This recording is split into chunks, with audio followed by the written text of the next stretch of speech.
বাদ দাও আপু, আমরা এমনিতেও আর বেশি দিন নেই এখানে। অযথা বিয়ে বাড়িতে কোনো সিন ক্রিয়েট করার দরকার নেই। আমি চলে যাচ্ছি, দেখি বাকিরা কি করে। বাহ, এভাবেই কথার জালে স্বপ্নীল, দিলারা ও আপার পাশাপাশি আমিরাকেও একদিনে পটিয়ে ফেলেছো, তাই না? খুব চালু মেয়ে তো তুমি। ওনার কথায় বিরক্ত বোধ করলেও আর তর্ক করার রুচি নেই রাহিতার। সে বুঝতে চাইবে না, তাকে হাজারবার চেষ্টা করলেও বোঝানো যাবে না এই কথাটা যেন সীমা বেগমকে দেখেই উপলব্ধি করছে সে। তাই আর কথা না বাড়িয়ে রাহিতা চলে যেতে ধরতেই ওকে থামিয়ে দেয় আমিরা। মায়ের কথায় অতিষ্ঠ হয়ে শেষমেশ বলে, আল্লাহর রস্তে চুপ করো আম্মু। আর কত শোনাবে এই মেয়েটাকে? নেহাত ভালো মেয়ে বলে তোমায় ভদ্রভাবে হ্যান্ডেল করেছিল রাহিতা, নয়তো অন্য কেউ হলে বিনা অপরাধে এত কিছু শুনে কোনো দিনই এত ভালোভাবে কথা বলতো না, তেরাভাবেই উত্তর দিত তোমায়। আর আমি বুঝি না। তুই আমাকে চুপ করতে বলছিস আমিরা? আমাকে এই মেয়ে যে এভাবে নিজের মাসুম ইমেজ তৈরি করে তোদের ব্রেন ওয়াশ করছে, সেটা কেন বুঝছিস না তোরা? স্বপ্নের কথা না হয় বাদই দিলাম, পুরুষ মানুষ এমনই হয়, দুদিনও লাগে না তাদের মন এদিক সেদিক হতে। কিন্তু তুই কি করে এত সহজে সব মেনে নিতে পারিস, আমি ভেবে পাই না। কারো জীবন তো আর আমার বা তোমার অনুমানের উপর ভিত্তি করে থেমে থাকবে না আম্মু। আজ হোক কাল হোক, আপু যাওয়ার পর স্বপিল ভাইয়াতে বিয়ে করতই। সেটা এখন করা নিয়ে তোমার কিসের এত মাথা ব্যথা আমি বুঝি না একটুও। এত সিম্পল বিষয় বুঝতে পারছিস না? আরে স্বপ্নীল কখনো আনিকাকে ভালোবাসেনি, বুঝেছিস? আরে ও এতদিন আনিকাকে ভালোবাসার নাটক করছিল, নয়তো এত বছরের সম্পর্ক শেষ হতে না হতেই কেউ এত তাড়াতাড়ি বউকে নিয়ে সুখে থাকতে পারে? 1 মাস না যেতেই সংসার করতে পারে? এগুলো তো বুঝবি না তোরা, সবাইকে নিজের মতোই ভাবিস, দেখেই এ ভুল করছিস। তোর বোনও এ কাজ করেছিল, স্বপ্নীলকে বিশ্বাস করে ভালোবেসেছিল, কিন্তু সে যদি জানতো স্বপ্নীল ওকে এভাবে ধোকা দিবে, তবে হয়তো কখনোই ভালোবাসতে পারতো না। মরার আগেই ওর প্রতি সব অনুভূতি শেষ করে মরতো। মেয়ের সাথে তর্কের মাঝে মনের সকল কষ্ট অভিযোগ নিংড়ে ফেলেন সীমা বেগম। একই সাথে আক্রোশের অশ্রু ঝরে তার চোখ থেকে। মাকে এভাবে দেখে অশ্রু জমে আমিরার চোখের কোটরেও। তবু নিজেকে সামলে নেয় সে। আজকে সবকিছুর খোলাসা করতেই হবে, মাকে সবকিছু জানাতেই হবে, নয়তো তিনি এই ভুল ধারণা নিয়ে সারা জীবন এভাবেই ঘৃণা করে যাবেন স্বপ্নীল ও রাহিতাকে।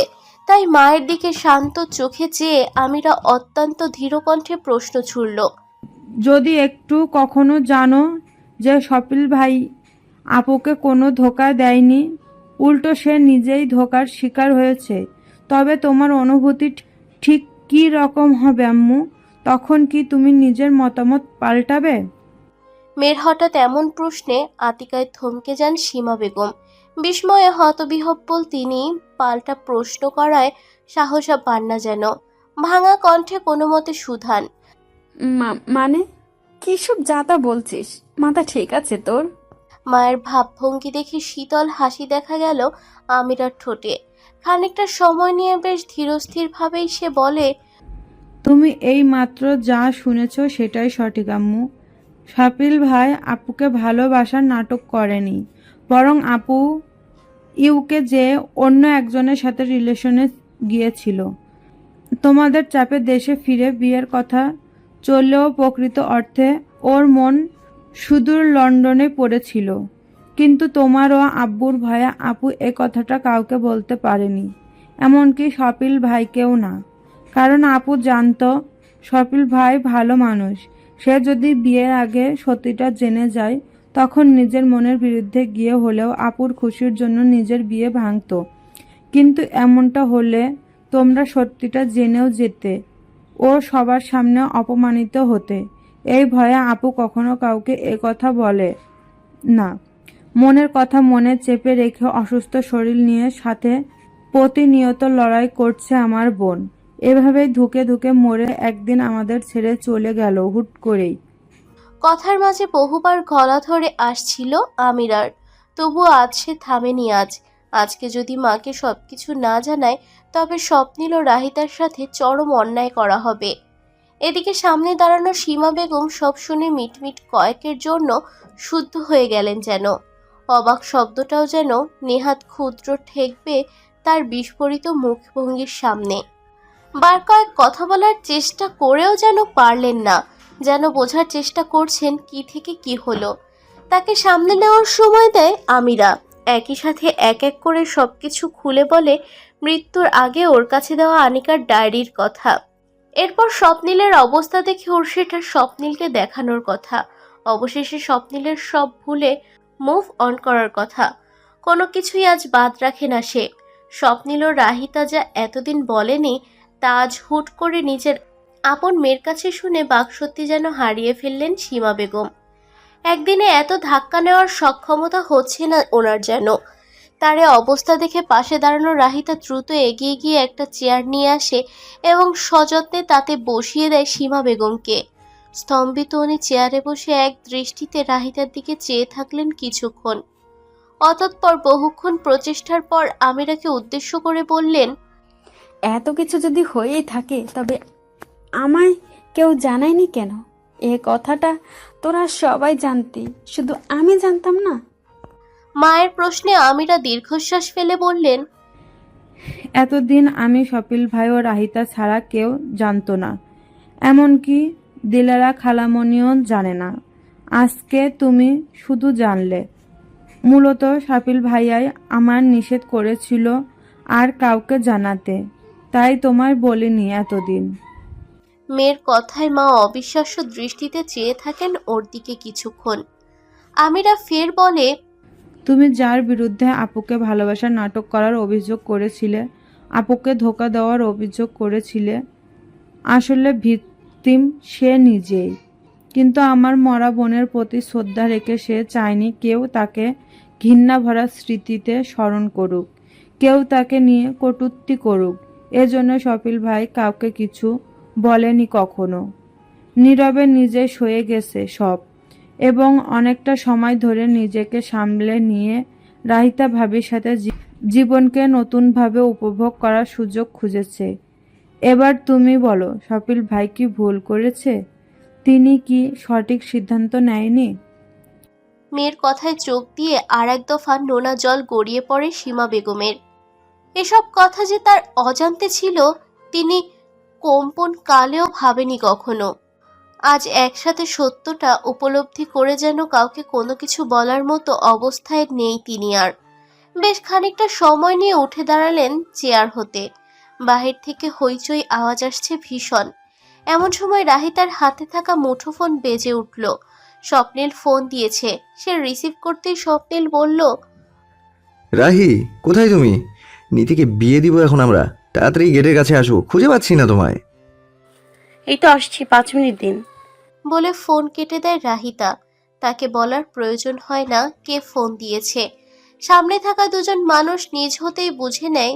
আমিরা বলে, ভাইয়া ফোন দিয়েছে তাই না?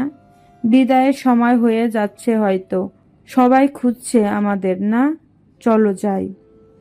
এরপর মায়ের দিক তাকিয়ে নির্দ্বিধায় শুধালো, এখনো কি স্বপিল ভাই বা রাহিতা ভাবির প্রতি তোমার কোনো অভিযোগ আছে আম্মু?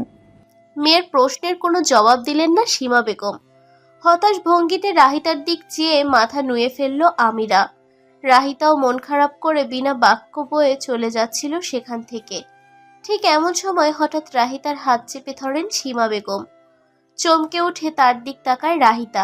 কোনো কিছু না বলে শুধু আলতোভাবে রাহিতার মাথায় হাত বুলিয়ে দেন সীমা বেগম। ব্যাস, তাতেই যার যা বোঝার ছিল বোঝা হয়ে গেছে। আমিরার মুখে বিশ্বজয়ের হাসি, রাহিতার ঠোঁটের কোণেও মুচকি হাসির রেখা। অতঃপর সব ঝামেলার অবসান ঘটিয়ে তিনজন মিলে চলে যায় বিদায় মেহফিলে প্রধান ফটকের কাছে। মাত্র কিছুক্ষণ হলো বউয়ের বিদায় পর্ব শেষ হয়েছে।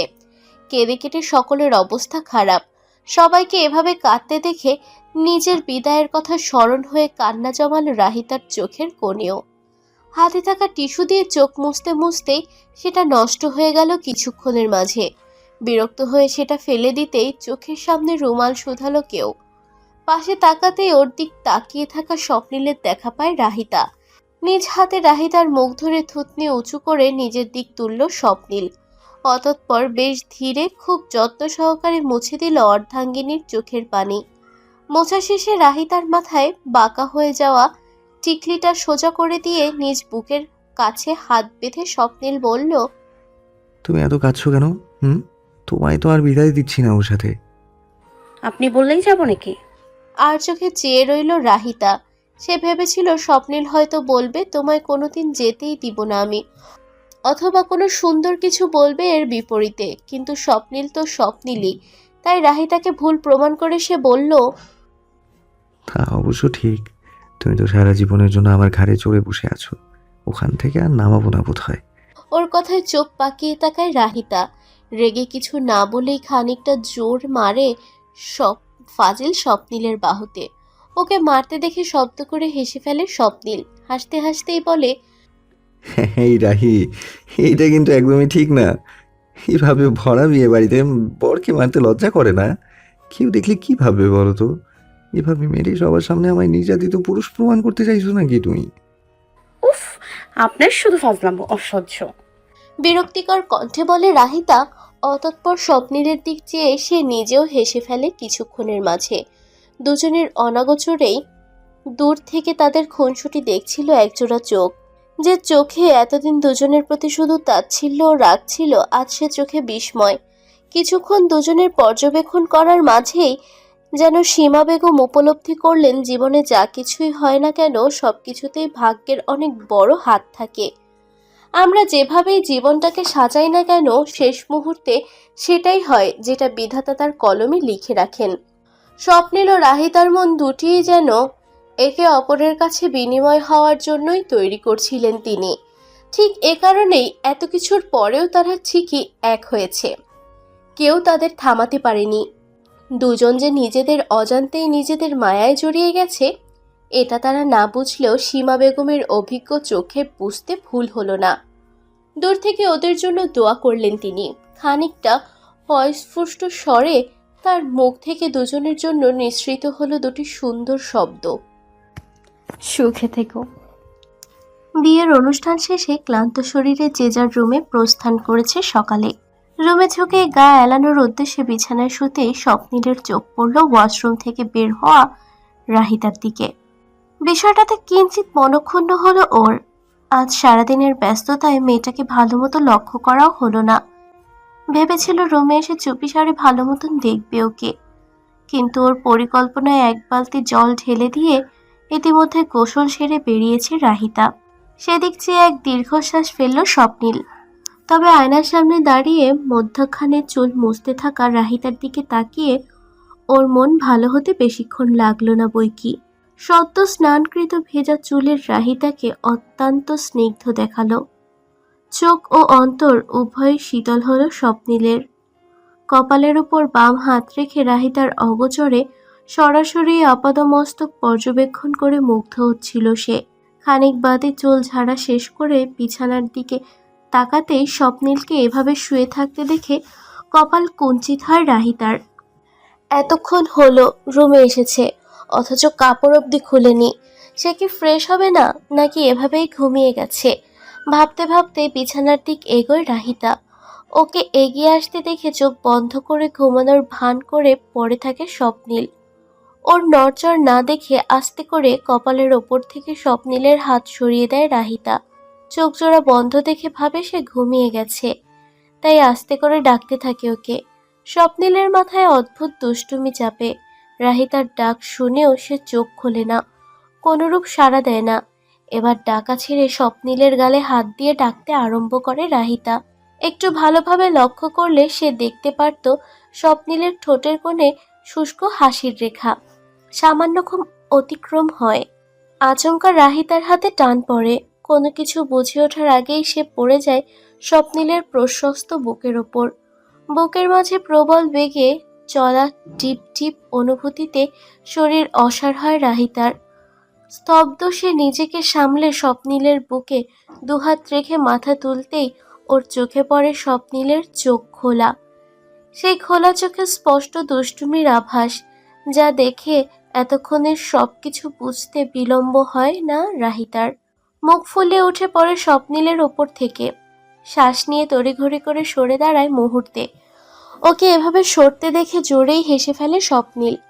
হাসির মাঝেই ভ্রু নাচিয়ে বলে, তুমি তো দেখছি বেশ ভীতু, এত সহজেই ভয় পেয়ে গেলে। এগুলো কি ধরনের ফাজলামি স্বপ্নীল? আপনি কি কখনো ভালো হবেন না? কোমরে হাত নিয়ে চোখ পাকিয়ে তীক্ষ্ণ কণ্ঠে উত্তর দেয় রাহিতা। ওর প্রশ্নে আরেকটু হাসে স্বপ্নীল। বিছানা থেকে উঠে এসে দাঁড়িয়ে যায় রাহিতার পাশে। খানিকটা ঝুঁকে এসে মাথা দুদিকে নাড়িয়ে স্বাগতিক কণ্ঠে বলে, না। ওর সহজ স্বীকারোক্তিতে বিরক্ত হয় রাহিতা। দাঁতে দাঁত চেপে উচ্চারণ করে সরে দাঁড়ায় ওর কাছ থেকে। সেদিক চেয়ে ফিচাল হাসে স্বপ্নীল। এমন সময় রাহিতা তাড়া দিয়ে বলে, এভাবে শুয়েছিলেন এতক্ষণ? আর কতক্ষণ এই কাপড়ে থাকবেন? তাড়াতাড়ি চেঞ্জ করে ফ্রেশ হন। আচ্ছা। ওর কথা শুনে স্বস্তির শ্বাস ফেলে বিছানার দিক এগোয় রাহিতা। হঠাৎ কি মনে করে পেছন ফিরতেই স্বপ্নীলকে দেখে চমকে যায় সে। ফর্মাল পরিহিত স্বপ্নীল একধানে বোতাম খুলতে রাহিতার দিক তাকিয়ে। রাহিতা জানে স্বপ্নীল এখনও নির্ঘাত ফাইজলামের মুডে আছে, কিন্তু তবুও আজ স্বপ্নীলকে দেখে এক অদ্ভুত অনুভূতি হচ্ছে ওর মনের ভেতর। রাহিতার মন বলছে স্বপ্নীল ওকে মন থেকে স্ত্রী হিসেবে মেনে নিয়েছে। অন্তত স্বপ্নীলের চোখ আজকাল সে কথাই বলে। তবু রাহিতার ভয় হয়। পুনরায় স্বপ্নীলের কাছে প্রত্যাখ্যান হওয়ার ভয়ে মনের প্রশ্ন মনেই চেপে রাখে। স্বপ্নীলকে এখনো নিজের দিক তাকিয়ে থাকতে দেখে ওর গলা শুকিয়ে যায়। শুকনো ঢোক গিলে জিভ দিয়ে শুষ্ক ঠোক ভিজিয়ে সে ইতস্তত কণ্ঠে বলে, কি সমস্যা? এখানে কাপড় খুলছেন কেন? বাথরুমে যান। ইতিমধ্যে স্বপ্নীলের শার্ট খোলা শেষ। রাহিতার চোখ সরিয়ে নেওয়া লাজুক আবরণে রেঙে যাওয়া গাল খুব মনোযোগ দিয়ে পর্যবেক্ষণ করে সে। অতঃপর রাহিতার হাত থেকে তোয়ালে কেড়ে নিয়ে গলায় ঝুলোয় সে। পেছন ফিরে বাথরুমের দিক যেতে যেতে বলে, নিজেই চেঞ্জ করতে বলতে আবার নিজেই জিজ্ঞেস করছো কেন করছি? শার্টই তো খুললাম শুধু। আর তুমি এমন ভাব করছো যেন জীবনেও আমায় খালি গায়ে দেখোনি। স্বপ্নীলের কথায় রাহিতা অবাক হতেও ভুলে গেল এক মুহূর্তের জন্য। চোখ মুখ কুঁচকে বিড়বিড়িয়ে বলল, অসহ্য লোক। পরের দিন সকালে সবাই মিলে আড্ডা দেওয়া হচ্ছিল। এসবে নেই শুধু সীমা বেগম ও আমিরা। পরদিন সকাল হতেই তিনি স্বপ্নীলের নানিকে জানিয়ে ঢাকার উদ্দেশ্যে চলে গেছেন। হুট করে এভাবে চলে যাওয়ায় সবাই প্রশ্ন করলেও রাহিতা বিশেষ অবাক হলো না। সে বুঝেছে উনি কেন এভাবে চলে গিয়েছেন। হয়তো এর পেছনে রয়েছে তার অপারবোধ, নয়তো পশ্চাত্তাপ। কারণ যেটাই হোক, এতক্ষণ পর্যন্ত সব ঠিক ছিল। কিন্তু রাহিতা সবচেয়ে অবাক তখন হলো যখন শাশুড়ি তাকে সকালে ডেকে একটা খাম হাতে ধরিয়ে দিলেন। এটা কি মা? তোর জন্য উপহার সীমা দিয়েছে। সত্যি? রাহিতার কণ্ঠে বিস্ময়। তা দেখে দিলারা বেগম পুনরায় বললেন, অবাক হয়েছিস না? আমিও হয়েছিলাম যখন সকালে চলে যাওয়ার আগে হুট করে সীমা আমার কাছে এলো, এসে তোকে এটা দিতে বলল। তোদের বিয়েতে আসেনি, কিছু দেয়নি, তাই এটা তোকে দিতে বলল আজ। আমি চমকে যাই। হঠাৎ ওর সুমতি কিভাবে হলো আল্লাহ জানে। শাশুড়ির কথায় হেসে ফেলল রাহিতা। খাম নিয়ে রুমে এসে তা খুলতেই চোখে পড়ল 1000-5 টাকা। পরিপক্ক হাতের একটি চিঠি, তাতে এলোমেলোভাবেই লেখা, রাহিতা, তুমি যখন এ চিঠি দেখবে তখন আমি হয়তো তোমার সামনে থাকবো না। আসলে তোমার সাথে যেমন আচরণ করেছি, এরপর তোমায় কিছু বলার ভাষা আমার নেই। শুধু বলবো, আমার মেয়ের কৃতকর্মের জন্য আমি লজ্জিত। স্বপ্নীলের প্রতি এতদিনের খারাপ মনোভাব রাখার জন্য আরো বেশি লজ্জিত। ওকে ধন্যবাদ দিও আমার মৃত মেয়ের সম্মান রক্ষা করার জন্য, ওর রেখে যাওয়া অতীতের কথা কাউকে না বলার জন্য। তোমাদের বিয়েতে তো রাগের বশে যাইনি, তাই এ খামে সামান্য উপহার দিলাম দুজনের জন্য। পারলে কোথাও থেকে ঘুরে এসো। দুজন এভাবেই একে অপরের পাশে থেকো, সুখে থেকো। সীমা বেগমের চিঠি পড়ে নিমিষেই মন ভালো হয়ে যায় রাহিতার। মনে মনে কৃতজ্ঞতা প্রকাশ করে আল্লাহর নিকট তাকে সঠিক বুঝ দেওয়ার জন্য। সে ঠিক করে এরপর ঢাকা গেলে একদিন তার সাথে দেখা করবে, মন খুলে কথা বলবে। এরই মাঝে স্বপ্নিল রুমে এলে তাকে চিঠি দেখায় রাহিতা। ওর হাতে চিঠি দেখে স্বপ্নিল ভ্রুকুচকে বলে, কিসের চিঠি এটা? এক মুহূর্তে স্বপ্নিলের চেহারার দিক তাকিয়ে রাহিতা ওর মতোই ফাইজলামির স্বরে বলে, লাভ লেটার পেয়েছি তো, সেটাই দেখছিলাম আর কি। রাহিতার বলতে দেরি, স্বপ্নিলের চিঠি ছিনিয়ে নিতে দেরি হলো না। চোখ মুখ শক্ত করে চিঠি হাতে নিতে নিতে সে বলে, তো আমিও একটু দেখি আমার বউকে চিঠি দেওয়ার সাহস কার হয়েছে। আনমনেই বলা স্বপ্নিলের কথায় বুক জুড়ে তোলপাড় হয় রাহিতার। বারবার কানে বাজে ওর বেখেয়ালি কথাগুলো। তবে ওর ভাবনা দীর্ঘস্থায়ী হওয়ার আগেই স্বপ্নিল চিঠি পড়ে অবাক সুরে বলে, আরে, সীমা খালামণি লিখেছে নাকি এটা? হুম। বাপরে, তার এত উন্নতি! কিভাবে হলো এসব রাহি? তুমি কিছু জানো? আমার তো মাথায় ঢুকছে না। মাথা নাড়িয়ে এক শ্বাস ফেলে স্বপ্নিলকে সব বলতে আরম্ভ করলো রাহিতা। সবকিছু শুনে অবাক হলো সে। মাথা নাড়িয়ে বলল, আমার পিছে এত কিছু হয়ে গেল আর আমিই জানলাম না। তুমি আমায় এত পরে জানালে রাহি, আগে জানালে না কেন? সরি, আপনাকে কালকেই বলতে চেয়েছিলাম, কিন্তু পরে টায়ার্ড হয়ে ভুলে গেছি। হ্যাঁ, তা তো ভুলেই যাবে। বলো যে আমায় শার্টলেস দেখে মাথা হ্যাং হয়ে গিয়েছিল তোমার। আমি কি বুঝি না নাকি?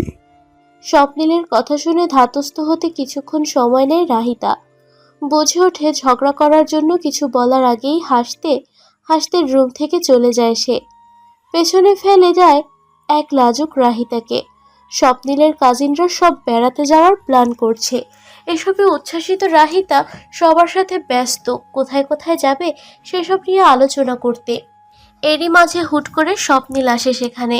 গম্ভীর মুখে জানায় ওদেরও আজকেই যেতে হবে। তার অফিসে একটা কাজ পড়ে গেছে। সে মাকেও জানিয়ে এসেছে, এখন রাহিতাকেও জানাতে এলো। কাজিন মহল এসব শুনে বেশ জোরাজোরি করে ওকে, তবুও কাজের ক্ষেত্রে স্বপ্নিল সিরিয়াস বলা চলে। তাই সে কারো কথার তোয়াক্কা না করে রাহিতাকে স্পষ্ট জানিয়ে দেয়, আমরা আজ বিকেলেই রওনা হব। দুপুরের খাবার খেয়ে রেডি থেকো। আমি জানি তোমার হয়তো মন খারাপ হবে, কিন্তু কিছু করার নেই, ইটস আর্জেন্ট। স্বপ্নিলের মুখ দেখে আর কিছু বলার সাহস পায় না রাহিতা। সে বোঝে নিশ্চয়ই কিছু ঝামেলা হয়েছে, নয়তো স্বপ্নিল এভাবে হুট করে যেতে বলতো না। তাই মন খারাপ পাশে রেখেই রাজি হয় সে। সব ভাবনা ফেলে দুপুরের খাওয়া শেষে রুমে ঢুকতেই পায়চারি করতে থাকা চিন্তিত স্বপ্নিল চোখে পড়ে ওর। রাহিতাকে আসতে দেখে স্বপ্নিল এগিয়ে এসে উত্তেজিত কণ্ঠে বলে, একটা ঝামেলা হয়ে গেছে রাহি। বাসায় পৌঁছে বিছানার এক কোণে এক মনমরা হয়ে বসে আছে রাহিতা। ওর মন খারাপের কারণ হলো রুমে ঢুকতেই স্বপ্নিল চিন্তাগ্রস্ত কণ্ঠে জানিয়েছে ওর অফিসে বড়সড় ঝামেলা হয়েছে, যার ফলে ওদের ঢাকা যেতেই হবে। তাই এখনই নিজের ব্যাগপত্র গুছিয়ে নিতে তাগিদ দিয়েছে সে রাহিতাকে। মন খারাপ করে রাহিতা ব্যাগ গোছাবে এমন সময় দিলারা বেগম এলেন ওদের রুমে। দুজনকে ডেকে বললেন, তোরা কি ব্যাগ গোছানো শুরু করেছিস? না মা, আমি মাত্রই জানালাম রাহিতাকে। এই তো গোছাবে এখনই। কেন, কিছু লাগবে তোমার? স্বপ্নিল জবাব দেয়। ওর কথায় দিলারা বেগম হাসি হাসি মুখে বলেন, আমি ভাবছিলাম আজ যাওয়ার দরকার নেই। স্বপ্নিল, তোর বোন তো জেদ ধরে বসে আছে, আজকে থাকবেই থাকবে। আর আমিও চাইছিলাম থেকে যেতে। এতদিন পর বাপের বাড়ি এসেছি, বিয়ের শেষ না হতেই চলে যাওয়াটা বিষয়টা কেমন দেখায় না? তোর কি যাওয়া খুব জরুরি? শাশুড়ির কথায় মুহূর্তে হাসির রেখা দেখা দেয় রাহিতার এতক্ষণের মেঘে ঢাকা মুখে। মনের উচ্ছ্বাস মুখে ফুটিয়ে সে নম্র স্বরে বলে, একদম ঠিক বলেছেন মা, আমিও যেতে চাইছিলাম না আজ। সবাই কত মজা করবে এখানে, আর আমরা কিনা এত জলদি ফিরে যাব। একটু থেমে আবার স্বপ্নিলের উদ্দেশ্যে বলে, শুনুন না, আজকে না গেলে হয় না, আমরা থেকে যাই না প্লিজ। আপনি কিন্তু বলেছিলেন আমায় ঘুরতে নিয়ে যাবেন। মা ও বউয়ের কথায় খানিকটা বিপাকে পড়ে স্বপ্নিল। তবু সে এখন নিরুপায়, কেননা অফিসের ঝামেলাটা এবার বেশ জটিল। তার ম্যানেজার বারবার ফোন করে বলছিল সকাল থেকে, এজন্যই এই সিদ্ধান্তটা নেওয়া। নয়তো স্বপ্নিলের নিজেরও মন চাইছিল না এত দ্রুত এখান থেকে যেতে। তাই মায়ের উদ্দেশ্য বলে, এবার কোম্পানিতে একটা বড়সড় ঝামেলা হয়ে গেছে মা। পরিস্থিতি সামাল দিতে হিমশিম খাচ্ছে ম্যানেজার। তাই আমার কালকে অফিসে যাওয়া ভীষণ প্রয়োজন। নয়তো আমার নিজেরও ইচ্ছা ছিল না এতদিন পরে সে এত দ্রুত চলে যেতে, কিন্তু এখন আর উপায় নেই। কি করব বলো? এরপর খানিকটা সময় নিয়ে কিছু একটা ভাবে স্বপ্নিল। হঠাৎ রাহিতার উদ্দেশ্যে বলে, এক কাজ করা যায়, আমি যেহেতু একেবারেই থাকতে পারবো না, তাই লাঞ্চ করেই ঢাকার উদ্দেশ্যে বের হয়ে যাব। কিন্তু মা ও সামিরার তো যাওয়া ইম্পর্ট্যান্ট নয়। ওরা যখন থাকতে চাইছে তখন থাকুক এখানে। আর তুমিও চাইলে মায়ের সাথে এখানেই থাকতে পারো। তুমি কি থাকবে? স্বপ্নিলের কথা শুনে দিলারা বেগমও সায় দিলেন। রাহিতাকে বললেন, কথাটা কিন্তু খারাপ বলেনি স্বপ্নিল। ওর যদি একান্তই যাওয়া প্রয়োজন হয় তবে ও যাক আজকে, আমরা তিনজন কয়দিন পর যাবনি। এছাড়াও বাসায় রহিমা খালা তো আছেই, স্বপ্নিলের কোনো অসুবিধা হওয়ার কথা নয়। শাশুড়ির কথা শুনে আর চোখে একবার স্বপ্নিলের দিকে তাকালো রাহিতা। স্বপ্নিল ওর দিকেই তাকিয়েছিল, সে চোখে খানিকটা আকুতি, যেন সে চায় না রাহিতা থেকে যাক এখানে। কথায় আছে চোখ মনের কথা বলে, সে চোখে তাকিয়েই রাহিতাও যেন ঠিক বুঝে গেল স্বপ্নিলের মনের খবর। সিদ্ধান্ত নিল সে চলে যাবে স্বপ্নিলের সাথে। কেননা এখানে থাকার ইচ্ছে থাকলেও স্বপ্নিলকে ছাড়া একা একা তার মন কিছুতেই বসতো না। তাই সে নিজেও চায় না স্বপ্নিলকে একা যেতে দিতে। সব মিলিয়ে শাশুড়ির উদ্দেশ্যে সে বলে, মা, আমি ওনার সাথে বাসায় যেতে চাইছি। আমারও ভার্সিটি শুরু হবে 2 দিন পর। চাইলেও থাকতে পারছি না। আপনি আর সাবিরা থাকুন না, কয়দিন থেকে ধীরে সুস্থে আসুন। আমি না হয় পরে আবার আসবনি। কিন্তু তুই না থাকতে চাইছিলি রাহি, হঠাৎ আবার কি হলো? এখানেই থাক আমাদের সাথে, একা একা যেয়ে কি করবি বাসায়?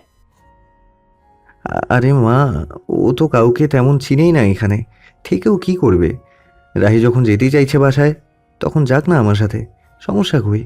তুমি আর শামু কদিন মজা করো, ওকে আমি পরে নিয়ে আসবো। মায়ের কথার বিপরীতে উত্তর দেয় স্বপ্নিল।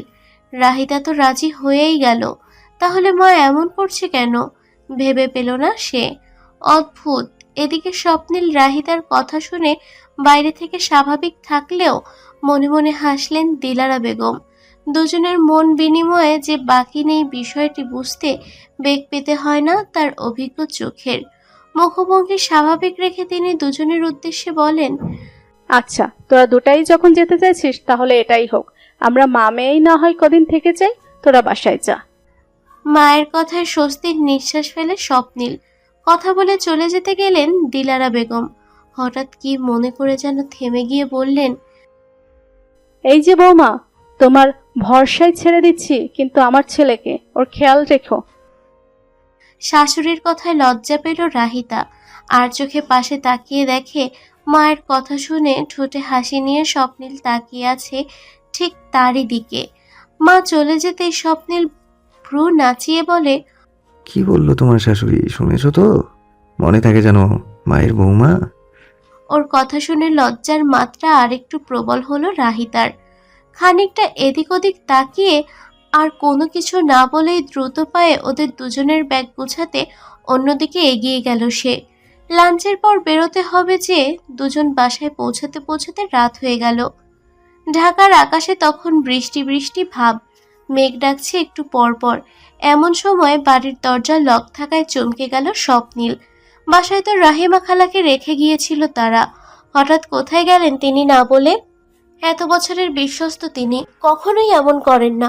এজন্যই বাসা রেখে গিয়েছিলেন তার ভরসায়। কপালে ভাঁজ পড়ে স্বপ্নিলের। নিজের চাবি দিয়ে গেট খুলে বাসায় ঢুকতে ঢুকতে দারোয়ানকে ডাকলো সে। রাহিতাকে ফ্রেশ হওয়ার জন্য পাঠিয়ে দিয়ে গেটে দাঁড়িয়ে দারোয়ানের সাথে কথা বলার জন্য দাঁড়ালো সে। খানিক বাদে দ্রুত পদক্ষেপে চলে এলো দারোয়ান। স্বপ্নিলকে দেখে আরেকবার সালাম দিতেই সে জিজ্ঞেস করলো রহিমা খালা কোথায় গেছেন, তাকে বলে গেছেন কিনা। স্বপ্নিলের প্রশ্নে মাথা চুলকে বোকা হেসে দারোয়ান বলল, আসলে স্যার, রহিমা খালা সন্ধ্যায় গ্রামে চলে গেছে।